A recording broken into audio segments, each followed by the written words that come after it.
한국은 왜 그렇게 과거에 집착할까? 그렇게 믿고 자란 일본 여대생이 있었습니다. 하지만 한국에 다녀온 후 아버지와 싸우고 눈물로 방을 뛰쳐나왔습니다. 우리는 진짜로 역사를 배운 적이 없었어요.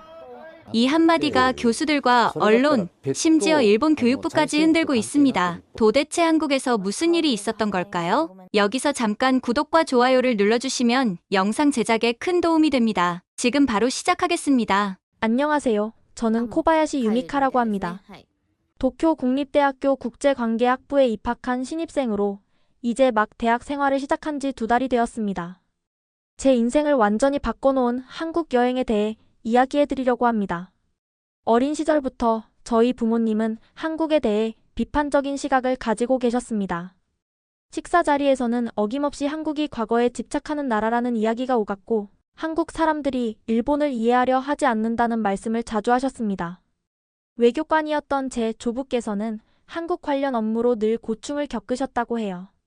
저희 가족은 전통적인 보수 집안이었기에 한국에 대한 부정적인 인식이 자연스럽게 저에게도 심어졌습니다. 그런데 고등학교 시절부터 제 생각이 바뀌기 시작했습니다. 우연히 접한 한국 드라마에 푹 빠지게 되었거든요. 처음에는 친구 사쿠라의 추천으로 시작했는데 점점 더 많은 작품을 찾아보게 되었습니다. 밤마다 이어폰을 끼고 몰래 드라마를 보았고 자연스럽게 K-팝도 좋아하게 되었습니다. 인기 그룹들의 노래를 들으며 한국어 가사를 따라 부르기도 했어요. 가끔 제 방에서 흘러나오는 음악 소리에 어머니가 의심스러운 눈초리를 보내실 때면 저는 얼른 휴대폰을 숨겼습니다. 부모님이 제 취미를 아시면 크게 실망하실 테니까요. 마음 한구석에서는 언젠가 꼭 한국에 가보고 싶다는 꿈을 키우고 있었습니다. 그래서 한국어도 독학으로 조금씩 배우기 시작했어요. 안녕하세요. 감사합니다. 같은 인사말부터 시작해서 간단한 자기소개도 할 수 있을 정도가 되었습니다. 고등학교 3학년 때는 도쿄 국립대학교 입시를 준비하며 국제관계학부에 지원하기로 결심했습니다. 글로벌한 환경에서 다양한 문화를 접하고 싶었거든요. 특히 동아시아 관계에 관심이 있었고 도쿄 국립대학교는 그런 분야에서 최고로 꼽히는 곳이었습니다. 대학에 합격하고 입학식을 마친 후 저에게 기회가 찾아왔습니다. 도쿄 국립대학교 국제관계학부 신입생 오리엔테이션 프로그램으로 해외 문화 탐방을 갈 수 있는 기회였죠. 한국, 중국, 대만, 싱가포르 중 한 곳을 선택할 수 있었는데 당연히 저는 한치의 고민도 없이 한국행을 선택했습니다. 드디어 드라마와 음악으로만 접했던 한국을 직접 볼 수 있다는 생각에 너무 설레었습니다. 예상대로 이 소식을 접한 부모님의 표정은 완전히 굳어졌습니다. 하필 왜 한국이냐? 싱가포르나 대만으로 바꾸면 어떻겠냐고 하셨지만 저는 이미 마음을 굳혔습니다. 드라마와 음악으로만 접했던 한국을 직접 보고 싶었거든요. 대학생이 된 만큼 제 선택을 존중해 주셨으면 했습니다. 결국 어머니가 이제 성인이니 내가 결정해라라고 하셔서 겨우 허락을 받을 수 있었습니다. 출발하는 날 아침 아버지는 서재에서 나오시며 한국은 반일 감정이 심한 나라이니 조심하라고 당부하셨습니다. 일본인이라는 걸 크게 드러내지 말고 되도록 한국 학생들과 정치 이야기는 피해라라고 조언하셨습니다. 어머니도 걱정스러운 눈빛으로 거들었고 저는 애써 무시하며 짧게 인사를 하고 현관을 나섰습니다. 가방 안에는 여전히 몰래 보던 드라마, DVD와 좋아하는 K-팝 가수의 앨범이 있었어요. 오리엔테이션 담당 교수님이 보낸 이메일에는 한국 문화에 관심 있는 물건을 가져오라고 써 있었거든요. 2시간의 비행 끝에 인천국제공항에 도착했습니다. 비행기에서 내려다본 인천의 모습은 제가 상상했던 것과는 전혀 달랐어요. 끝없이 펼쳐진 현대적인 건물들과 반짝이는 유리창들이 시선을 사로잡았습니다. 비행기가 착륙하는 동안 창문 너머로 보이는 도시의 모습은 예상과 달리 미래지향적이고 세련되었습니다. 공항에 발을 내딛는 순간 저는 깜짝 놀랐어요. 나리타 공항보다 더 깔끔하고 세련된 시설들이 눈앞에 펼쳐졌습니다. 입국 심사는 일본보다 더 빠른 자동화 시스템으로 처리됐고 공항 곳곳의 디지털 안내판은 일본의 어느 공항보다 진보된 모습이었어요. 인천공항 곳곳에 설치된 문화체험관과 예술 작품들은 한국의 전통과 현대가 어우러진 멋진 조화를 보여주었습니다. 심지어 일본 관광객들이 사진을 찍으며 감탄하는 모습도 눈에 띄었어요. 도쿄 국립대학교 국제관계학부 담당 스즈키 교수님과 조교님들이 저희를 맞이해 주셨고 20명 정도의 학생들이 모여 간단한 오리엔테이션을 가졌습니다. 저 외에도 한국 문화에 관심 있는 친구들이 많았어요. 특히 제 룸메이트인 나카무라, 히로미도 함께 신청한 상태였습니다. 우리는 서로 자기소개를 하며 한국에 온 이유를 나누었습니다. 대부분은 K-팝이나 드라마 때문에 한국에 관심을 갖게 되었다고 했어요. 타나카 쇼타와 이와모토 아이 같은 친구들도 비슷한 이유로 한국을 방문하기로 결정했다고 합니다. 공항 철도를 타고 서울로 향하는 동안 제 눈은 휴대폰 신호 표시에 고정됐어요. 기차 안에서도 끊김없는 인터넷은 도쿄에서는 상상할 수 없는 것이었습니다. 터널을 지나는 순간에도 오지 신호가 끊기지 않았어요. 도쿄 국립대학교 공학부에서 통신기술을 전공하는 선배가 일본이 디지털 분야에서 한국보다 뒤처지고 있다고 말했던 게 생각났습니다. 차장 밖 풍경은 마치 미래 도시 같았어요. 높은 빌딩들 사이로 펼쳐진 도시의 모습은 도쿄보다 더 세련되고 정돈되어 보였습니다. 곳곳에 녹지 공간이 조성되어 있었고 한강을 따라 잘 정비된 자전거 도로도 인상적이었어요. 도쿄의 복잡하고 좁은 거리와는 사뭇 다른 느낌이었습니다. 히로미가 놀란 목소리로 말했어요. 이상하지 않아? 마치 일본보다 더 발전한 것 같아. 우리가 항상 생각했던 한국의 이미지와 전혀 달라. 다른 친구들도 놀란 표정이었습니다. 우리가 알던 한국과는 너무 다른 모습이었으니까요. 현대적인 도시 풍경과 세련된 시설들은 일본에서 배워온 한국은 일본보다 뒤처진 나라라는 이미지를 완전히 뒤엎었습니다. 서울 시내 한 호텔에 짐을 풀고 일행과 함께 인사동으로 첫 나들이를 나갔어요. 전통과 현대가 공존하는 거리를 걷다가 한 카페에 들렀을 때 점원이 밝은 미소로 맞아주었습니다. 어서 오세요라는 일본어 인사에 저도 모르게 눈이 커졌어요. 주문을 하는 동안 점원은 서투르지만 정성스러운 일본어로 응대해 주었고 음료를 내며 맛있게 드세요라고 말해 주었습니다. 아버지가 말씀하신 반일 감정은 어디에서도 찾아볼 수 없었어요. 다음 날 아침 대학 오리엔테이션 일정에 따라 서대문 형무소 역사관으로 향했습니다. 첨단 도시 서울의 한복판에서 이런 역사적인 장소를 만나게 될 줄은 몰랐어요. 높은 벽돌 담장이 둘러싸고 있는 이 건물 앞에 서자 갑자기 마음이 무거워졌습니다. 왠지 모를 긴장감이 느껴졌어요. 가이드 최윤아 선생님의 말씀이 귓가에 들렸어요. 이곳은 일제강점기 때 독립운동가들이 일본 경찰에 의해 고문당하고 수감되었던 장소입니다. 1908년에 지어진 이 감옥은 한국인들에게 암흑과 공포의 상징으로 남아 있습니다. 그 말을 듣는 순간 갑자기 발걸음이 무거워졌어요. 도쿄 국립대학교 역사학과 친구들과 함께 온 견학이었습니다. 일본인으로서 이곳을 방문한다는 것이 묘한 감정을 불러일으켰습니다. 입구에서 티켓을 받을 때도 직원분의 표정이 약간 굳어지는 것 같았어요. 아니, 어쩌면 제 마음이 불편해서 그렇게 느꼈는지도 모르겠네요. 견학은 당시 취조실부터 시작됐습니다. 좁은 방 안에는 여러 고문 도구들이 전시되어 있었어요. 물 고문용 의자, 손톱 뽑는 도구, 전기 고문 장비, 일본 경찰이 사용했던 실제 도구들이었습니다. 설명에는 각 도구의 사용법과 독립운동가들이 어떤 고통을 겪었는지 자세히 적혀 있었어요. 특히 뜨거운 물 고문이라는 방법은 사람의 입에 물을 가득 채운 후 배를 밟아 고통을 주는 잔인한 방식이었습니다. 친구들 사이에서 작은 동요가 일었어요. 국제관계학부 동기 타나카 쇼타가 작은 목소리로 말했습니다. 이건 분명 과장된 거야. 우리나라가 이렇게까지 했을 리가 없어. 모든 점령국이 이런 일을 하지 않았을까? 하지만 전시된 도구들과 함께 있는 당시의 기록 사진들은 너무나 생생했습니다. 흑백 사진 속 일본 경찰들의 모습과 고문을 받는 한국인들의 모습은 부인할 수 없는 역사적 증거였어요. 이와모토 아이가 조용히 말했어요. 우리 교과서에서는 이런 부분을 많이 생략하고 있어. 그게 문제야. 그의 말에 다른 친구들도 고개를 끄덕였습니다. 도쿄 국립대학교는 일본 내에서도 비교적 진보적인 학생들이 많은 곳이라 역사 인식에 있어서도 열린 태도를 가진 친구들이 많았어요. 복도를 지나 독방을 보았어요. 좁고 어두운 공간에 갇혀 있었을 사람들을 생각하니 가슴이 아팠습니다. 각 독방마다 붙어있는 설명을 읽으며 수감자들의 이야기를 알게 되었어요. 어떤 사람은 단지 만세를 불렀다는 이유로, 어떤 사람은 독립운동가에게 음식을 제공했다는 이유로 이곳에 갇혀 고문을 받았다고 했습니다. 그때 유나 선생님이 한 독방 앞에서 멈추었어요. 이곳은 유관순 열사의 방입니다. 그때 그녀의 나이 18살. 여러분과 비슷한 나이였죠. 순간 숨이 막히는 것 같았어요. 18살이라는 말이 계속 귓가에 맴돌았습니다.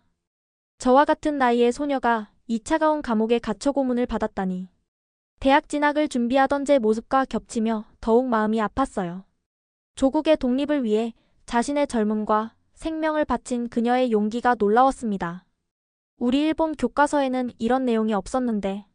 제 중얼거림에 히로미가 고개를 끄덕였습니다. 우리는 단 한 번도 이런 이야기를 배운 적이 없었어요. 도쿄 국립대학교 역사학과에서 동아시아사를 전공하고 있는 선배도 이런 구체적인 내용은 접해보지 못했다고 했습니다. 일본의 역사 교육에서 식민 지배의 잔혹함은 의도적으로 삭제되어 있었던 거예요. 3.1운동에 관한 전시관에서는 1919년 전국적으로 일어난 일제강점기 최대 규모의 독립운동에 대해 배웠습니다. 태극기를 들고 만세를 외치는 사람들의 사진, 그리고 그들을 진압하는 일본 군인들의 모습이 전시되어 있었어요. 33인의 민족 대표가 작성한 독립선언서도 볼 수 있었습니다. 그 내용은 놀라울 정도로 평화적이고 이성적이었어요.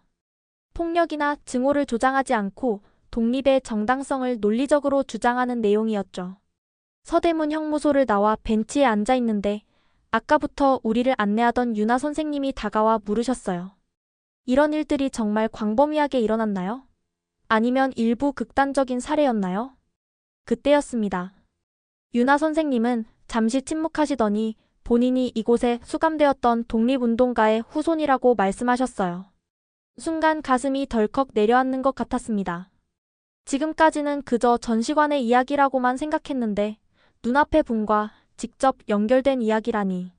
저는 어떤 표정을 지어야 할지 몰랐습니다. 제 증조부는 최재성이라는 분이셨어요. 선생님의 목소리는 차분했습니다. 대학에서 법학을 공부하셨고 졸업 후에는 변호사가 되려는 꿈을 가지고 계셨죠. 하지만 3.1 운동이 일어나자 망설임 없이 거리로 나가셨고 그 후 여기 서대문 형무소에 수감되셨습니다. 선생님의 증조부는 1919년 3.1 운동 당시 만세 시위를 주도하다 체포되어 이곳 서대문 형무소에서 고문을 받고 돌아가셨다고 합니다. 당시 나이 32살. 아내와 어린 두 아들을 남겨두고 가셨다는 이야기에 가슴이 아팠어요. 저보다 10살 정도 많았을 뿐인데 그의 삶은 너무나 다른 방향으로 흘러갔다는 생각이 들었습니다. 유나 선생님은 가방에서 오래된 사진 한 장을 꺼내셨습니다. 단정한 한복을 입은 흑백 사진 속 남성의 모습, 그리고 사진 뒷면에 남아있는 일제 경찰의 피해자 기록까지. 이것이 증조부의 마지막 모습이라고 했어요. 사진 속 젊은 남성의 눈빛은 당당하고 의연했습니다. 어떤 고통을 겪었을지 생각하니 마음이 아팠어요. 선생님이 보여주신 당시 재판 기록과 신문 기사들은 충격적이었어요. 특히 조선 총독부 경찰이 직접 작성한 고문 기록은 너무나 잔인했습니다. 대나무 조각을 손톱 밑에 넣고 물고문을 하고. 더 충격적인 것은 이 모든 행위가 마치 일상적인 업무처럼 꼼꼼하게 기록되어 있다는 점이었어요. 마치 사무적인 보고서처럼 기록된 이 문서들은 그 시대의 잔혹함을 더욱 생생하게 보여주었습니다. 당시 일본 경찰은 이런 고문 행위를 범죄로 인식하지 않았습니다. 선생님의 말씀이 계속됐죠. 그들에게는 식민지 지배의 당연한 수단이었고 법적으로도 정당화되었죠. 하지만 그 뒤에는 실제 사람들의 고통이 있었습니다. 독립 이후에도 유나 선생님의 가족은 오랫동안 고통받았다고 합니다. 증조부의 죽음이 가져온 아픔은 할아버지 세대를 거쳐 지금까지 이어져 있다고 했어요. 할아버지는 아버지 없이 자라야 했고 가족은 독립운동가의 후손이라는 이유로 감시를 받았다고 합니다. 일제시대의 상처는 한 세대로 끝나지 않고 지금까지도 영향을 미치고 있었어요. 그 말씀을 들으며 깊은 미안함이 밀려왔습니다. 일본인으로서 처음으로 진정한 죄책감을 느꼈어요. 그동안 일본에서 배워온 역사가 얼마나 왜곡되어 있었는지 깨달았습니다.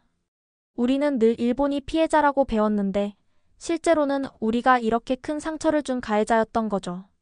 도쿄 국립대학교에서 더 객관적인 역사를 배울 수 있을 거라 기대했던 제 마음이 무너졌습니다. 미안합니다.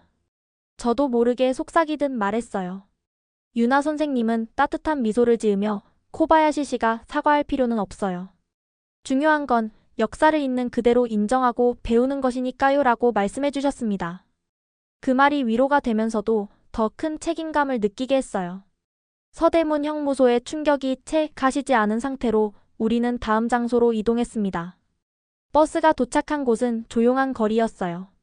그곳에는 한 소녀의 동상이 자리 잡고 있었습니다. 평화로운 모습으로 앉아있는 소녀상 주변에는 꽃과 편지들이 놓여 있었어요. 처음에는 그저 평범한 소녀상이라고 생각했어요. 하지만 유나 선생님의 설명이 시작되면서 제 몸이 굳어버렸습니다. 이 소녀상은 일본군 위안부 피해자들을 기리는 상징입니다. 매주 수요일마다 이곳에서는 일본군 위안부 문제 해결을 위한 집회가 열립니다. 앉아있는 소녀의 모습은 평화로워 보였지만 그 뒤에 숨겨진 이야기는 너무나 충격적이었어요. 일본군이 어린 소녀들을 강제로 끌고 가 군대 위안부로 만들었다는 사실에 온몸이 떨렸어요. 역사 수업에서 한 번도 들어보지 못한 이야기였습니다.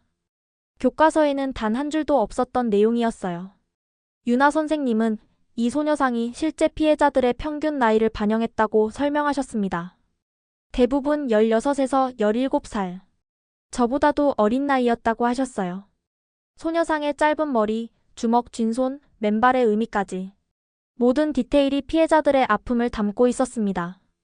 소녀상 옆에는 빈 의자가 하나 놓여 있었습니다. 돌아오지 못한 피해자들을 상징하는 자리라고 했어요. 또한 그 의자는 지금도 계속되는 이 문제의 해결을 기다리는 시간을 의미한다고 했습니다. 소녀상 주변에는 다양한 메시지가 담긴 리본들이 바람에 나부꼈어요. 일본에서는 이런 역사에 대해 한 번도 배운 적이 없었습니다. 교과서에는 단 한 줄의 언급도 없었고 고등학교 선생님들도 이 이야기는 하지 않으셨어요. 도쿄 국립대학교 입학 후 첫 역사 강의에서도 위안부 문제는 아직 다루지 않았습니다. 일본 내에서는 여전히 금기시되는 주제였어요. 소녀상 앞에 한 젊은 여성이 무릎을 꿇고 있는 모습이 보였어요. 가까이 다가가 보니 그녀는 일본어로 기도를 하고 있었습니다. 한국에서 공부하는 일본인 유학생이라고 했어요. 그녀의 이름은 키타가와 에미, 도쿄 출신으로 현재 서울대학교에서 역사학을 공부하고 있다고 했습니다. 에미는 조용히 눈물을 흘리며 이야기했습니다. 저도 처음에는 이 사실을 몰랐어요. 일본에서는 아무도 알려주지 않았거든요. 한국에 와서 공부하면서 알게 되었어요. 처음엔 믿기 힘들었지만 피해자 할머니들의 증언을 직접 들을 때 그때 제가 얼마나 무지했는지 깨달았어요. 에미는 일본 정부가 위안부 문제에 대해 제대로 된 사과와 배상을 하지 않는 것에 분노하고 있었습니다. 그녀는 매주 수요일마다 이곳을 찾아와 할머니들의 증언을 기록하고 일본어로 번역해 자신의 블로그에 올린다고 했어요. 일본 사람들이 진실을 알아야 해요. 그래야만 진정한 화해가 시작될 수 있어요. 가슴이 무너져 내렸습니다. 왜 우리나라는 이런 역사적 사실을 철저히 감추려 했을까요? 왜 우리는 이토록 잔혹한 진실을 배우지 못했을까요? 도쿄 국립대학교 같은 일본 최고의 대학에서도 이런 역사를 제대로 다루지 않는다는 사실이 더욱 충격적이었습니다. 소녀상을 떠나기 전 저도 작은 편지를 써서 남겼어요. 이제 알게 되어 죄송합니다. 당신들의 이야기를 기억하고 전하겠습니다. 도쿄 국립대학교 코바야시 유미카. 작은 행동이지만 제 마음을 표현하고 싶었어요.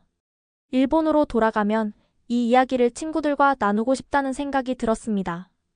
그날 저녁 저는 무거운 마음을 안고 식사를 하러 나왔습니다. 친구들은 호텔에서 쉬겠다고 했지만 저는 혼자만이라도 한국의 거리를 더 걷고 싶었어요. 서울의 밤거리는 생각보다 활기찼고 다양한 음식점과 카페가 즐비해 있었습니다. 사람들은 여유롭게 데이트를 즐기거나 친구들과 시간을 보내고 있었어요. 지하철역을 찾아가는 길에 헤매고 있을 때였습니다. 한국어로 된 길 안내판을 한참 들여다보고 있는데 한 중년 여성분이 다가오셨어요. 어디 가시려고요? 도와드릴까요? 라고 한국어로 물으셨고 제가 일본어로 대답하자 바로 이해하시고는 친절하게 도와주셨습니다. 처음에는 망설였어요. 일본에서는 낯선 사람을 경계하라고 배웠죠. 특히 한국인은 더 조심해야 한다고 들었는데 하지만 그분의 따뜻한 미소에 마음이 놓였습니다. 조부모님 세대라면 일제강점기를 직접 겪었을 나이인데도 일본인인 저를 차별하지 않고 친절하게 대해주셨어요. 길을 알려주시는 것에 그치지 않고 제가 확실히 찾아갈 수 있도록 지하철역 입구까지 직접 안내해 주셨어요. 헤어질 때 그분은 한국에서 좋은 시간 보내세요. 젊은 사람들이 서로 교류하면서 더 나은 미래를 만들어 가길 바랍니다. 라고 말씀해 주셨습니다. 그 말에 깊은 감동을 받았어요. 지하철에 탑승하고 나서 더 놀라운 광경을 목격했습니다. 노약자나 임산부를 위한 좌석이 있으면 젊은이들이 자연스럽게 자리를 양보했어요. 일본에서도 자리 양보는 하지만 이렇게 자발적이고 자연스럽지는 않았습니다. 도쿄 지하철에서는 종종 사람들이 자고 있는 척하거나 스마트폰만 바라보며 양보를 피하는 경우가 많았어요.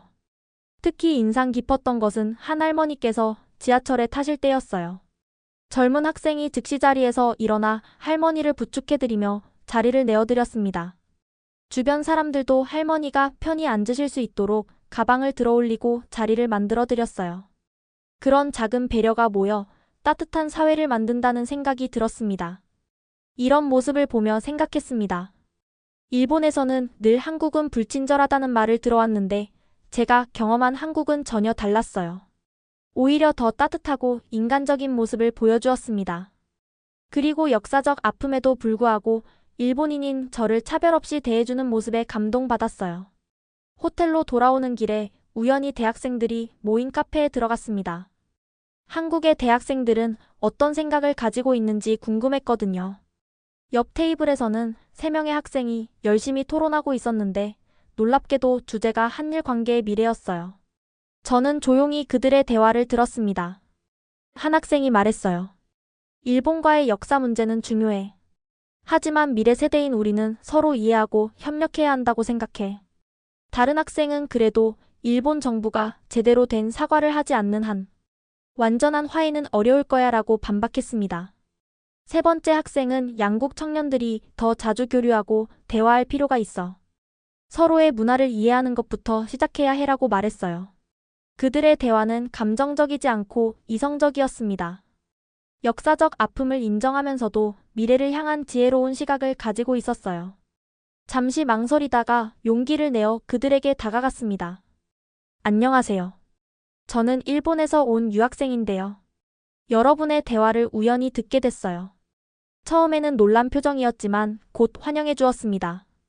그들은 서울대학교 국제관계학과 학생들이었습니다. 도쿄 국립대 국제관계학부 신입생이라면 환영해요. 노력한다는 것 자체가 의미 있어요. 우리가 원하는 건 역사를 인정하고 이해하는 것이니까요. 그들과 나눈 2시간의 대화는 제 인생에서 가장 의미 있는 시간 중 하나였습니다. 서로 다른 배경에서 자라왔지만 우리는 모두 더 나은 미래를 꿈꾸는 청년들이었습니다. 그날 밤 호텔로 돌아와 거리를 걸으며 생각에 잠겼습니다. 부모님은 항상 한국 사람들이 일본인을 싫어한다고 말씀하셨어요. 하지만 오늘 제가 경험한 한국은 달랐습니다. 제가 일본인이란 걸 알면서도 전혀 차별 없이 대해주셨어요. 오히려 저희가 과거에 저지른 잘못에 대해 더 열린 태도로 대화하려는 모습이 인상적이었습니다. 여행 마지막 날 호텔방에서 짐을 싸며 이번 여행을 돌아보았습니다. 캐리어 속으로 옷가지들을 넣으면서 제 마음속에도 무언가를 차곡차곡 정리해야 할 것 같았어요. 한국에서의 일주일은 짧았지만 제 인생에서 가장 많은 것을 배우고 느낀 시간이었습니다. 서대문 형무소에서 본 고문 도구들, 독립운동가 후손 윤아 선생님의 이야기, 소녀상 앞에서의 눈물, 그리고 한국인들의 따뜻한 배려까지. 이 모든 것들이 제 마음속에서 뒤엉켜 있었습니다. 과거의 아픔과 현재의 따뜻함, 그리고 미래에 대한 희망이 공존하는 복잡한 감정이었습니다. 돌아가는 비행기에서 창가에 앉아 생각했습니다. 이제 저는 2개의 진실을 알게 된 사람이 되었어요. 하나는 교과서와 부모님에게서 배운 것, 다른 하나는 이곳 한국에서 직접 보고 느낀 것이요. 이 두 진실 사이에서 저는 어떤 선택을 해야 할까요? 비행기에서 우연히 옆자리에 앉은 중년 남성과 대화를 나누게 되었습니다. 그는 한국계 미국인으로 서울에서 비즈니스 미팅을 마치고 도쿄로 가는 길이라고 했어요. 저는 용기를 내어 이번 여행에서 느낀 점들을 솔직하게 이야기했습니다. 그분은 오랫동안 한일 관계를 지켜봐 온 사람으로서 흥미로운 관점을 들려주셨어요. 역사는 단순한 과거의 사건이 아니라 현재를 사는 우리의 정체성을 형성하는 중요한 요소입니다. 일본과 한국 양국이 서로의 아픔을 인정하고 존중할 때 진정한 화해가 시작될 수 있어요. 그의 말에 깊이 공감했습니다. 집에 도착하자 어머니가 반갑게 맞아주셨어요. 아버지는 서재에 계시다가 제 목소리를 듣고 나오셨습니다. 식탁에 둘러앉아 저녁을 먹으며 자연스럽게 여행 이야기가 시작됐어요. 처음에는 현대적인 서울의 모습, 깨끗한 거리, 친절한 사람들 이야기를 했습니다. 부모님도 관심 있게 들으셨어요. 하지만 서대문 형무소 이야기를 꺼내는 순간 아버지의 표정이 굳어졌습니다. 아버지, 우리가 몰랐던 역사적 사실들이 너무 많아요. 위안부 할머니들의 이야기도. 도쿄 국립대학교에서도 이런 내용은 제대로 다루지 않더라고요. 말이 채 끝나기도 전에 아버지가 손을 들어 제 말을 막으셨습니다. 그리고는 서재에서 책 한 권을 가져오셨어요. 한국의 역사 왜곡이라는 제목이었습니다. 유미카, 넌 아직 대학 생활이 얼마 안 됐으니 한국의 선전에 쉽게 넘어간 거야. 그들은 역사를 과장하고 왜곡해서 일본을 나쁘게 만들려고 해. 대학에서 좀 더 공부하다 보면 알게 될 거야. 아버지의 목소리는 단호했습니다. 어머니도 걱정스러운 눈빛으로 저를 바라보셨습니다. 아이, 너무 감정적으로 반응하지 마. 역사는 양쪽에서 볼 필요가 있어. 서대문 형무소의 고문 도구들, 소녀상 앞에서 만난 일본 유학생의 눈물, 독립운동가 후손. 윤아 선생님의 담담한 증언이 생생했습니다. 그것들은 단순한 선전이나 과장이 아니었어요. 실제 사람들의 아픔과 슬픔, 그리고 그들의 용기가 담긴 역사였습니다. 하지만 아버지, 제가 직접 본 거예요. 문서도 있고 사진도 있고. 도쿄 국립대학에 입학해서 객관적인 역사관을 배우고 싶었는데 우리 대학에서도 이런 이야기는 거의 다루지 않아요. 진실을 알고 인정하는 것이 미래로 나아가는 첫걸음이라고 생각해요. 그런 것들은 모두 조작된 거야. 내가 얼마나 많이 알겠니? 그리고 도쿄 국립대학이라고 해서 모든 진실을 다 가르쳐주는 건 아니야. 정치적 목적을 위해 역사가 이용되는 경우가 많아. 아버지의 언성이 높아졌습니다. 저도 모르게 눈물이 났어요. 지금까지 한 번도 아버지와 이렇게 싸운 적이 없었는데. 하지만 이번만큼은 물러설 수 없었습니다. 제가 직접 보고 느낀 것들이 너무나 선명했으니까요. 전 더 많이 알아볼 거예요.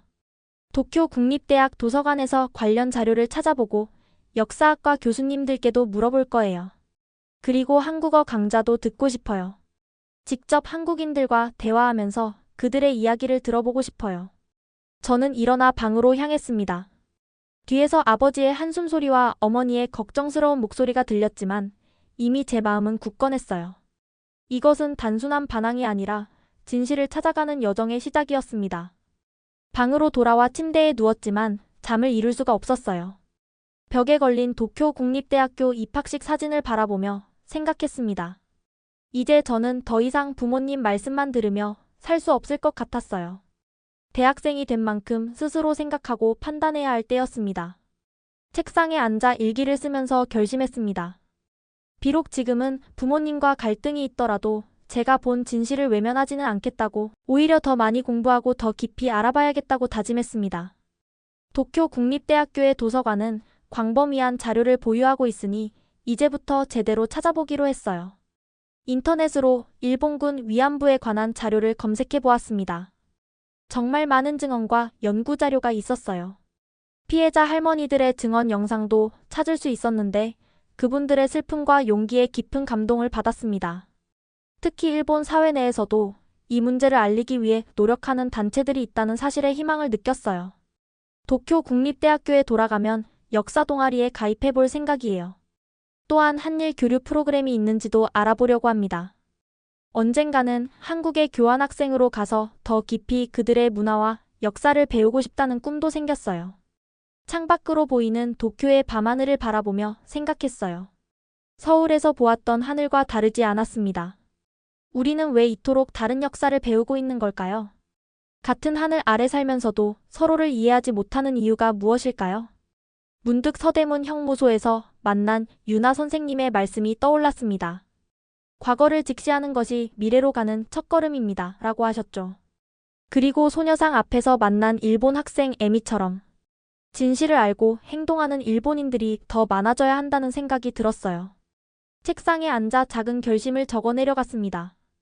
도쿄 국립대학교 도서관에서 더 많은 책을 읽고 더 많은 사실을 공부하겠다고, 그리고 대학의 한국어 강좌를 듣고 한국어도 배워서 우리가 모르고 있는 이야기들을 직접 들어보고 싶다고, 또한 한일 역사 동아리나 한일 교류 프로그램에도 참여해봐야겠다고 생각했습니다.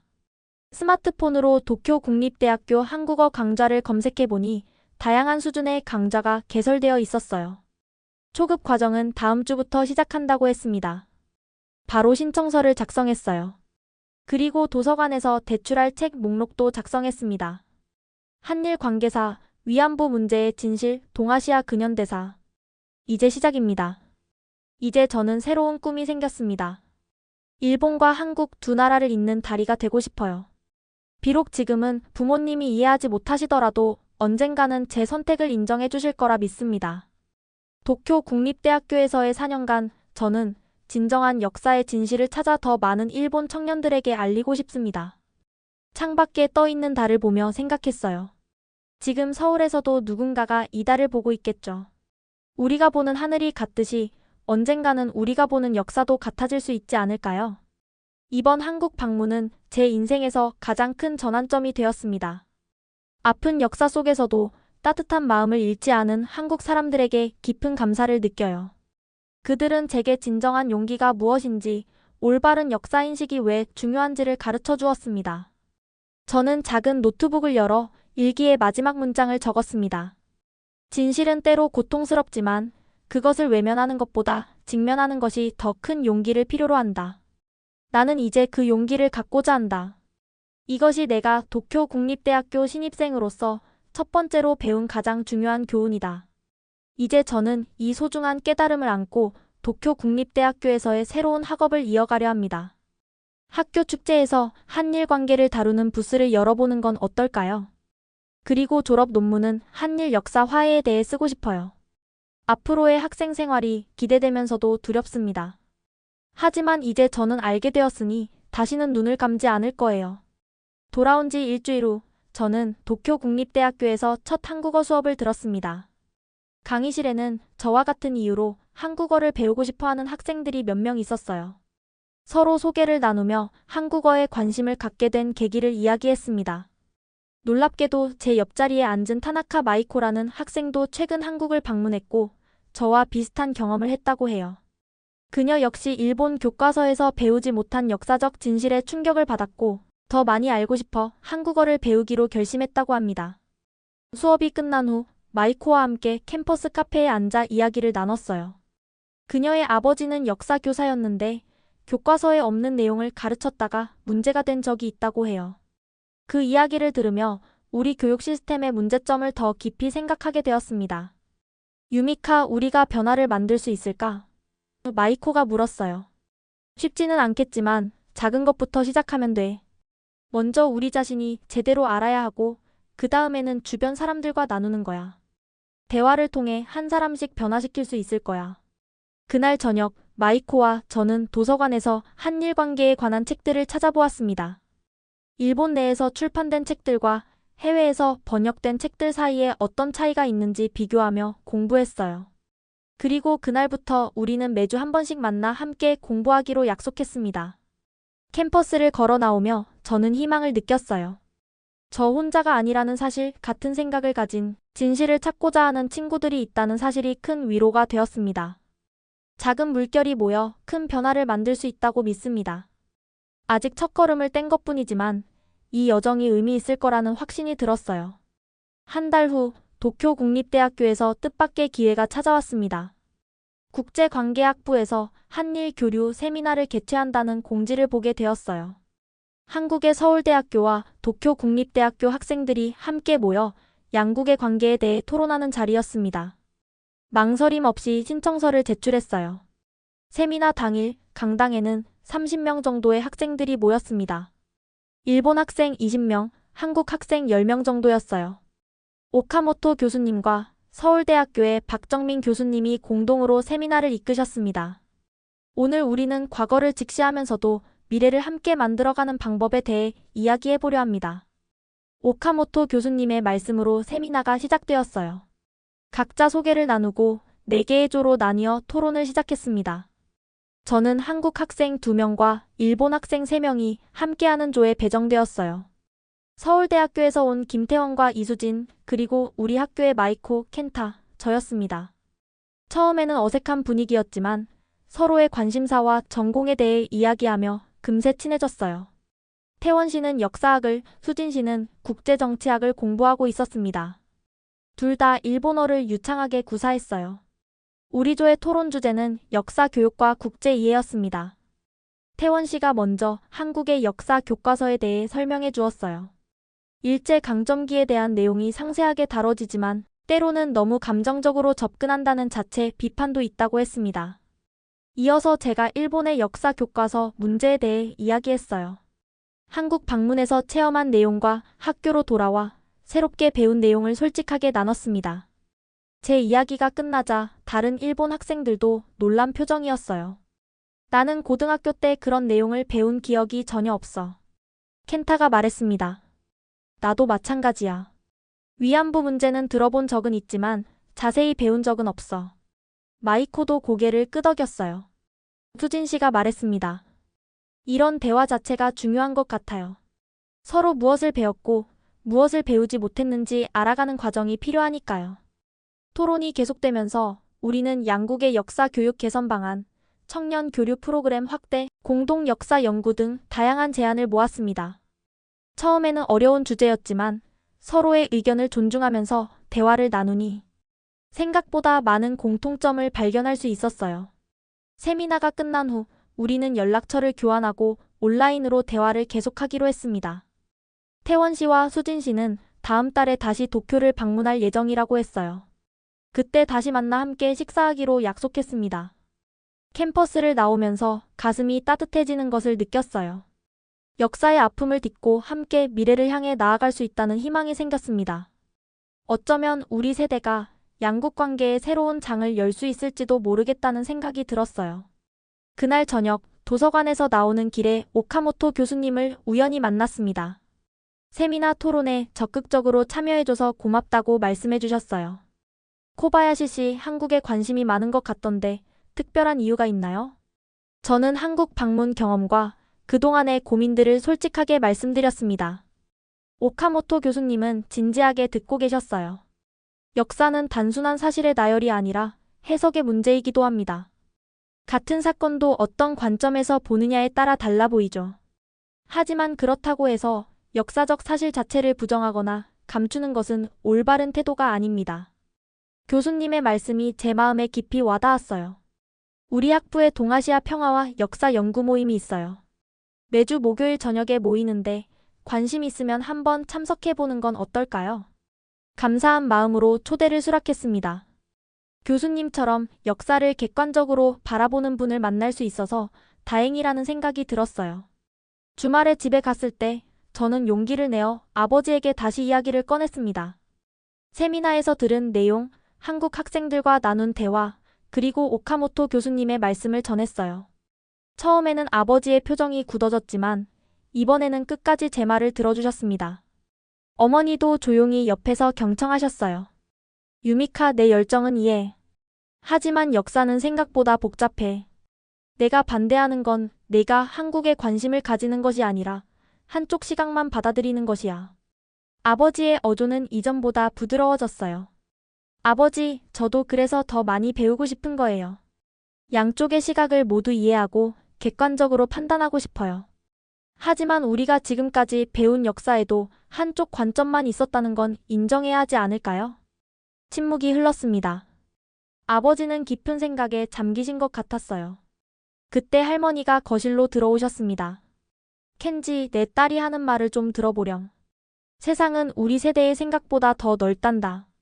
할머니의 뜻밖의 지지에 놀랐습니다. 평소에는 가족 대화에 거의 참여하지 않으셨거든요.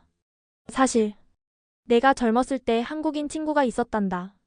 할머니의 말씀에 아버지와 어머니도 놀란 표정이었어요.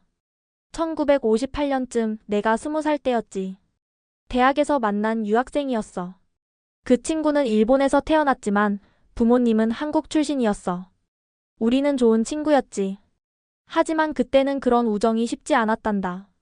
할머니의 이야기는 계속됐습니다. 전후 시대의 복잡한 감정들, 한국인에 대한 사회적 편견, 그리고 결국 서로 연락이 끊긴 안타까운 사연까지. 그 친구 이름이 박영희였는데 지금쯤 어떻게 지내고 있는지 가끔 궁금하단다. 유미카야, 너는 할머니가 못다 한 교류를 이어가는 거야. 자랑스럽구나. 할머니의 말씀이 끝나자 방 안에는 묘한 침묵이 흘렀습니다. 아버지는 복잡한 표정으로 창밖을 바라보셨어요. 아버지, 저는 단순히 반항하는 게 아니에요.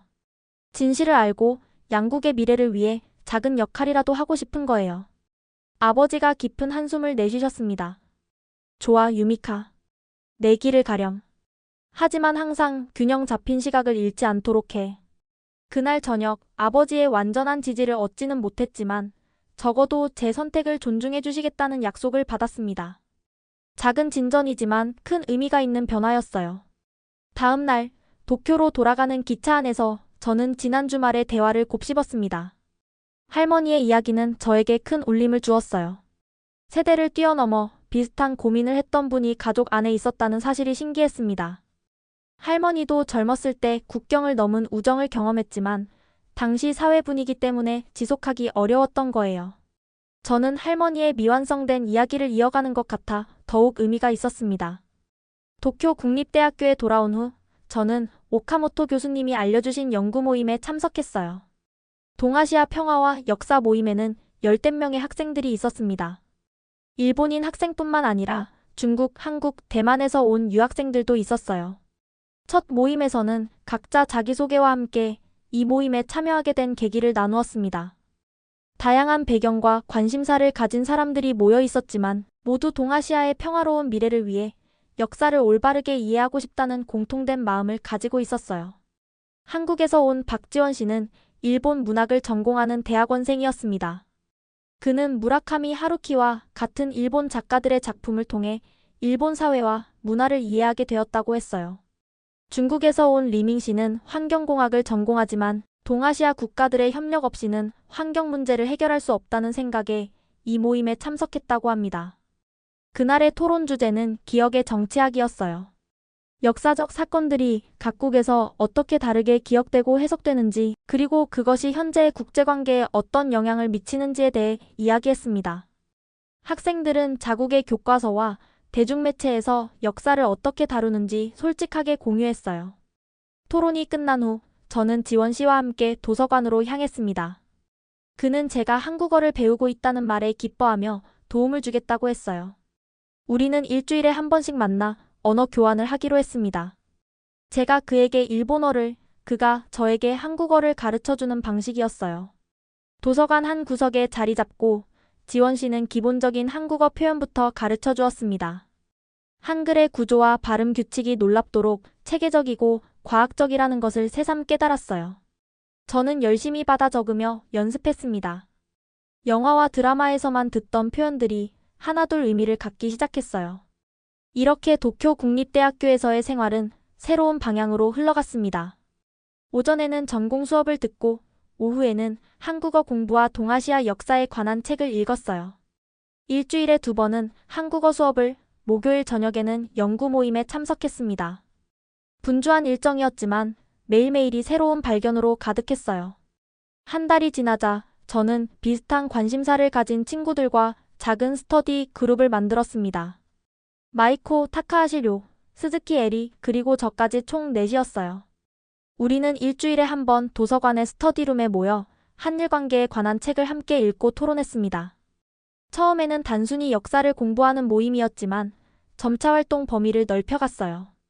료는 역사학과 학생으로 대학 아카이브에서 식민지 시대의 자료들을 찾아보자고 제안했습니다. 에리는 국제관계학을 공부하면서 현대 한일 관계의 쟁점들에 관심이 많았어요. 우리는 각자의 관심 분야를 살려 소규모 연구 프로젝트를 시작했습니다. 유미카, 우리가 배운 내용을 다른 학생들과도 나누면 어떨까? 어느 날 마이코가 제안했어요. 처음에는 망설였습니다. 아직 우리 자신도 많이 배워야 할 단계인데 다른 사람들에게 이야기하는 것이 조심스러웠거든요. 하지만 토론 끝에 우리는 대학 온라인 게시판에 한일 역사에 관한 자료와 생각을 공유하는 글을 올리기로 했어요. 첫 글은 위안부 문제에 관한 것이었습니다. 역사적 배경, 피해자들의 증언, 일본 정부의 입장, 국제사회의 반응 등을 객관적으로 정리했어요. 글의 마지막에는 이것은 우리가 함께 생각해 보아야 할 문제입니다. 라는 결론을 달았습니다. 예상대로 다양한 반응이 왔어요. 공감하는 학생들도 있었지만 불편해하거나 반박하는 학생들도 많았습니다. 특히 역사학과의 한 선배는 역사를 왜곡하고 정치화하지 말라며 강하게 비판했어요. 예상했던 반응이야. 료가 차분하게 말했습니다. 하지만 적어도 대화가 시작된 거잖아. 논란이 일었지만 우리는 계속해서 글을 올렸습니다. 강제징용 문제, 교과서 왜곡, 한일 화해를 위한 시민활동 등 다양한 주제를 다뤘어요. 매번 우리는 감정적인 표현보다는 사실에 기반한 내용을 담으려고 노력했습니다. 한 학기가 지날 무렵 우리 게시글을 읽은 학생들이 하나둘 연락해오기 시작했어요. 관심이 있지만 공개적으로 참여하기 어려웠던 학생들이었습니다. 우리는 조금씩 네트워크를 확장해 나갔어요. 특히 반가웠던 것은 다른 대학의 학생들로부터도 연락이 오기 시작했다는 점이었습니다. 교토대학교, 와세다대학교, 게이오 대학교 등 여러 학교에서도 비슷한 고민을 하는 학생들이 있었어요. 우리는 인터넷 메신저 그룹을 만들어 정보와 생각을 나누었습니다. 한 학기가 끝나고 여름방학이 시작되었습니다. 저는 한국 방문 후 6개월이 지나 많은 것이 달라졌음을 느꼈어요. 한국어 실력은 아직 서툴렀지만 간단한 대화를 할 수 있을 정도가 되었습니다. 역사에 대한 이해도 훨씬 깊어졌고 무엇보다 비슷한 생각을 가진 친구들을 많이 만날 수 있었어요. 방학을 맞아 집으로 돌아갔을 때 저는 조금 긴장했습니다. 지난번 만남 이후 아버지와는 전화로만 간단히 대화했거든요. 하지만 예상과 달리 아버지는 저를 따뜻하게 맞아주셨습니다. 유미카, 내가 하는 공부에 대해 좀 더 들려줄래? 저녁 식사 중에 아버지가 물으셨어요. 놀랍게도 진심 어린 관심이 느껴졌습니다. 저는 지난 6개월간의 경험을 차분히 이야기했습니다. 스터디 그룹 활동, 한국어 공부, 역사 연구, 그리고 만난 다양한 사람들까지. 부모님은 경청해 주셨어요. 사실 나도 좀 찾아봤단다. 아버지가 말씀하셨어요. 내가 그렇게 열심히 하는 걸 보니 아버지도 무언가 알아야겠다고 생각했거든. 아버지는 서재에서 책 몇 권을 가져오셨습니다. 놀랍게도 한일 관계에 관한 다양한 관점의 책들이었어요.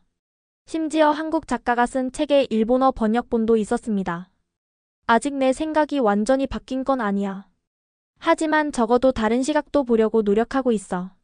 제 눈에 눈물이 고였습니다. 아버지의 이런 작은 변화가 저에게는 큰 의미였어요. 그리고 아버지가 잠시 망설이다 말을 이으셨습니다. 다음 학기에 교환학생으로 한국에 가고 싶다고 했지? 어머니와 내가 의논해봤는데 지원해도 좋을 것 같아. 놀라움과 기쁨의 말을 잇지 못했어요. 불과 6개월 전만 해도 상상할 수 없었던 일이었습니다. 가족과 함께한 여름방학의 마지막 날, 우리는 한일 청년 포럼에 함께 참석했습니다. 도쿄에서 열린 이 행사는 양국의 청년들이 모여 문화교류와 대화를 나누는 자리였어요. 처음에는 아버지가 불편해하실까 걱정했지만 오히려 적극적으로 대화에 참여하시는 모습을 보고 놀랐습니다. 역사를 바로 보는 것과 미래를 함께 만들어가는 것, 둘 다 중요하다고 생각합니다. 포럼의 패널 토론에서 한 한국 교수님이 말씀하셨어요. 과거를 부정하지 않으면서도 미래를 향해 함께 나아갈 수 있어야 합니다. 그 말에 아버지도 고개를 끄덕이셨습니다. 행사가 끝나고 집으로 돌아가는 길, 아버지가 조용히 말씀하셨어요. 유미카, 내가 자랑스럽구나.